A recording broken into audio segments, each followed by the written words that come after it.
独角虫趴在肩上，有点委屈和心疼地看着夏燕，似乎是夏燕为他花了太多的钱，却只是给自己买了身便宜的衣服，有点心疼他。他清楚地知道这些钱来得多么不容易，夏燕为了找到一份工作，遭受了多少的冷嘲热讽，被拒绝了多少次。为了他，可以说是已经付出了所能付出的一切。不用心疼我，你要努力成长才是对我最大的回报。夏燕笑着从包装精致的盒子里取出了没晶莹的能量方块。独角虫坚定地点了点头，朝着他掌心的能量方块望去，悄悄地咽着口水。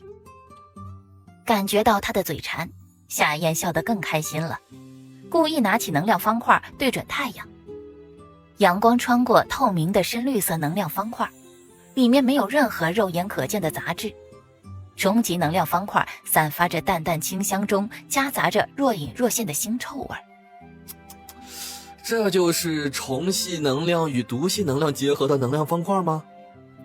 声音故意拉长，眼角余光瞥向独角虫。只见他眼睛直直地盯着能量方块，一副迫不及待却又不敢有所表示的模样，居然有几分可爱。绿豆大的眼眸里就只剩下了能量方块的影子。哎呀，不逗你了，喏，吃吧。轻笑了声，将能量方块递到独角虫面前。独角虫欢叫一声，尾巴驱动，赶忙接过能量方块，立刻小口小口地在肩上吃了起来。吃几口还忍不住呻吟几声。看到他这么满足的模样，夏燕也就放心了，不过还是不太合时宜地提醒道：既然吃了能量方块，就要把吃下去的能量全部消化吸收，才不浪费。所以从今天开始，我们的训练任务就要增加强度了，你要做好心理准备。之前的训练他一直有所克制，因为担心过度的训练会透支独角虫本就不强的身体。但现在他可以加强对独角虫的训练了。独角虫低着头忙应了几声，也不知道夏燕的话他究竟有没有听进去。无奈地摇摇头，回到俱乐部。正在前台打磨着指甲的幸奈看到大包小包的他，笑着调侃道：夏燕，昨天预支了这么多工资，今天就去大大消费了一把哦。是啊。夏燕点头，算是打招呼。那你可要克制一点，毕竟……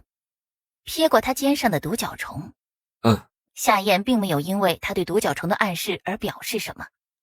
很多东西别人的理解和认知并不一定就是对的，不用在意他人的目光，秉持内心的坚持和决心，才有可能做到别人做不到的事情。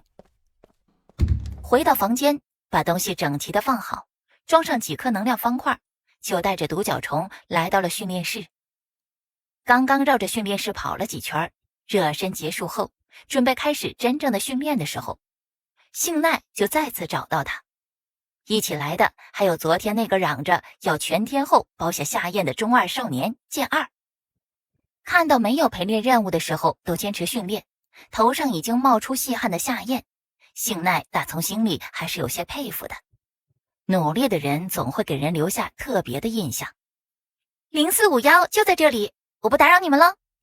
幸奈说完就关上门直接离开了。夏燕，我又来了，你们这是准备训练吗？剑二显得很熟络地说道。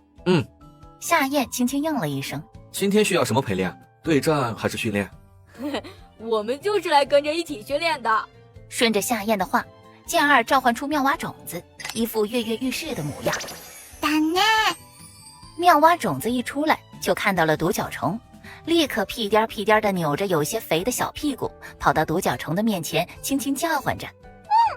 独角虫也跟着他打了个招呼。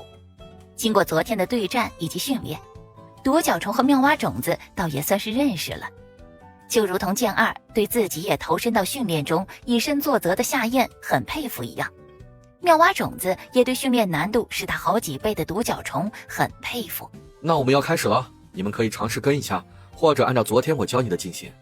说着，夏燕也就没再理睬剑二，招呼独角虫训练继续。好的好的，你们随意。剑二一点也没有身为会员的架子，随意地摆了摆手，眼珠子却滴溜溜地转动着，看起来有些贼头贼脑，似乎在打什么主意。夏燕也没放在心上。跑步热身结束后，第一轮训练的第一阶段还是招式准确度的训练。提升现有技能掌握度，永远都是夏燕摆在训练最主要内容的位置上。精灵可以学会的招式有很多，一些是随着精灵成长自动领悟，一些则需要专门的训练才有可能可以学会，还有一些则源自精灵的传承，也被称为遗传技能。不管怎么说，领悟一个招式是很难的，而想要将一个已经学会的招式精通更难。但最难的还是将已有招式开发到极限。在有限的时间里，并不追求精灵掌握多少招式，招式再精不在多。一个招式的融会贯通，契合自身的战斗方式以及自身条件的招式，往往可以发挥出2个、3个乃至更多不熟练招式所能发挥出的作用。对于招式的数量，独角虫倒是没有这个烦恼，那么更多的还是对已学会的招式的掌握。这是个日积月累的过程，无法一蹴而就，训练也就成了积累的必要过程。第二阶段则是对可以学会招式的开发。夏燕将第一目标放在了独角虫可以学会的虫咬上。作为虫系和毒系的精灵，虫系还是主属性，如果没有一个虫系招式，很难让独角虫发挥出更大的实力与作用。现在吃了能量方块，理论上应该能更快地感应虫系能量，从而将之学会才对。第一轮训练结束，喘着粗气的夏燕和剑二依靠在训练室的墙上，看着精力依旧充沛的独角虫与妙蛙种子在场地里嬉戏。夏燕，为什么你要跟着精灵一起训练？训练家不是只要指挥作战就可以吗？剑二提出了自己的疑惑。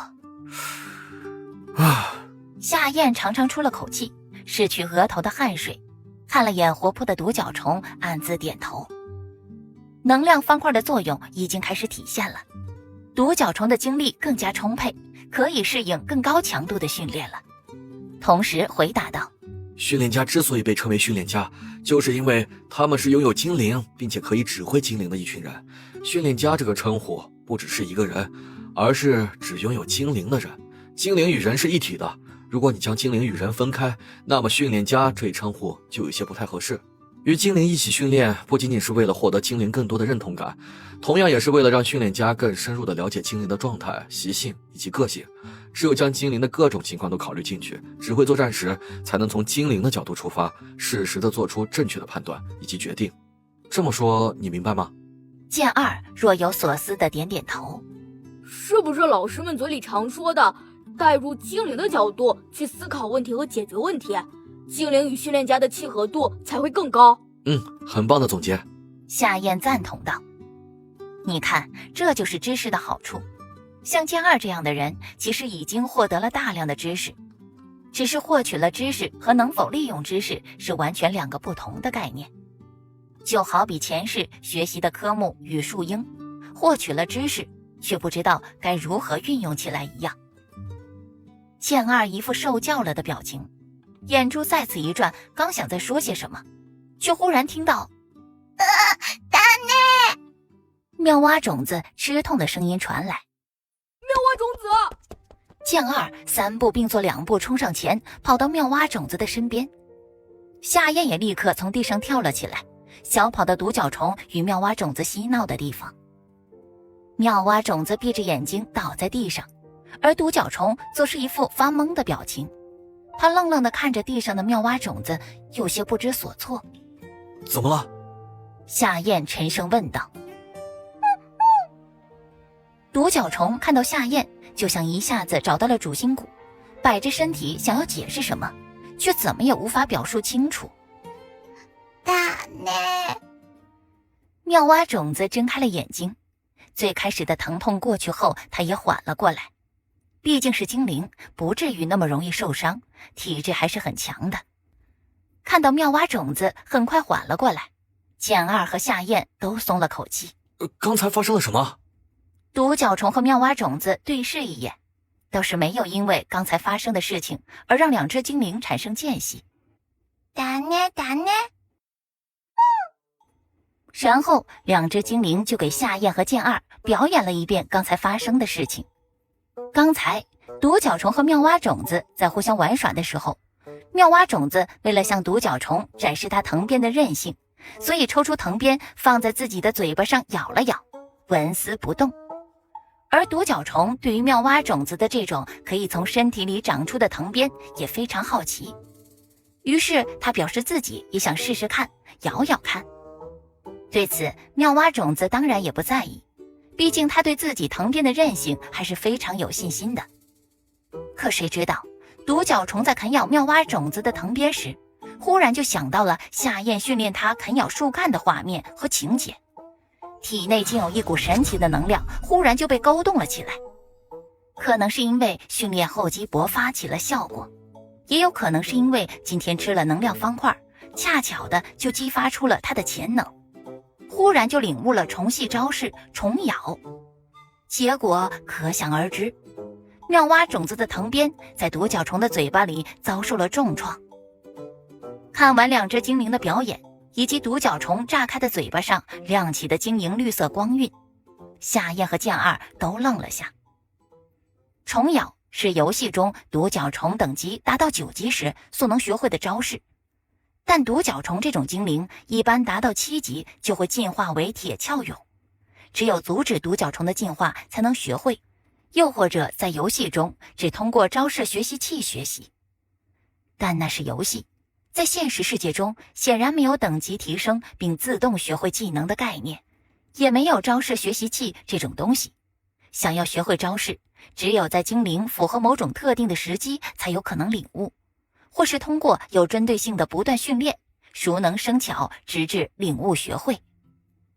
独角虫是在夏燕的安排下已经训练了一段时间，按照他的估计，哪怕是有能量方块的帮助，也至少需要1个星期乃至更久的时间才能学会的。却没想到在一次和妙蛙种子的玩耍中就突然领悟了。由此可见，夏燕的这只独角虫虽然各方面看起来都很普通，但悟性方面应该是比较出色的。当然，前期的训练和夏燕的一次次点悟也起到了很关键的作用。但不可否认的是，独角虫可能的确存在这方面的天赋。独角虫一脸茫然地看着夏燕，还没弄清楚是什么情况，甚至因为伤到妙蛙种子还有点自责。直到夏燕把他抱起来，才终于回过神。这就是书上说的精灵领悟招式吗？剑二喃喃道。他倒是没有生气，精灵之间玩耍，彼此一不小心没有收住动作，有点小摩小擦是很正常的情况。况且妙蛙种子也只是吃痛了一下，并未受伤。但看到独角虫在玩耍时就能领悟招式，这有些超出他的认知了。就在刚刚，他还看到夏燕在带着独角虫进行关于虫咬招式方面的训练，怎么就突然领悟了？不用紧张，你这是学会了新的招式，说明我们的训练有了不错的效果，你的努力得到了回报。夏燕摸了摸独角虫的后背，安抚道。这不仅是回报了独角虫的努力，也是对他训练方式的肯定，让他更有信心可以按照自己的方法去训练和开发独角虫。独角虫小眼睛闪烁着，原来这就是招物领悟的感觉，很神奇也很奇妙，总体的感觉很不错就对了。好了，去给妙蛙种子道个歉，等会儿我们进行虫咬招式的特训，尽快能让你在战斗中灵活地使用它。夏燕将独角虫放回地上，这次的领悟再次坚定了他的信心。没有废物的精灵，只有废物的训练家。如果独角虫可以维持这种领悟的状态，可能在独角虫阶段表现的不会太明显，可一旦进化成为大针锋，他有信心将其培养成为收割战斗的强大终结杀器。独角虫乖巧地点了点头，爬到妙蛙种子面前，脆生生地道了歉。可妙蛙种子显然也不是个小心眼的精灵，对此也表示理解。看到两只精灵再次愉快地玩耍，夏燕笑了。这次领悟对他而言有着重大的意义。旁边的剑二这个时候才终于回过神，看了看和妙蛙种子玩耍中的独角虫，再看了看身旁更加自信的夏燕。这就是训练家吗？对于夏燕，他这次是真的服气了。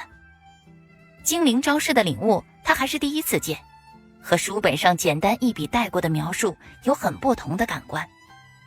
能自信地以独角虫这种不被训练家所看好的精灵作为初始精灵，并且培养和训练的有声有色，这和那些一开始就拥有强大精灵以及大量资源的训练家给他带来的感觉完全不一样。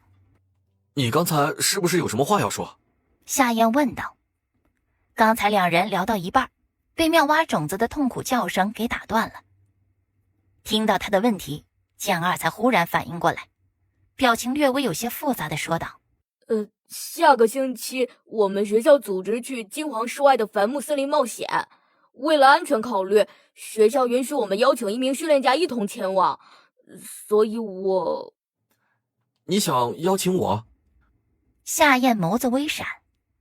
俱乐部不是没有这项服务，只不过陪练外出的价格更高。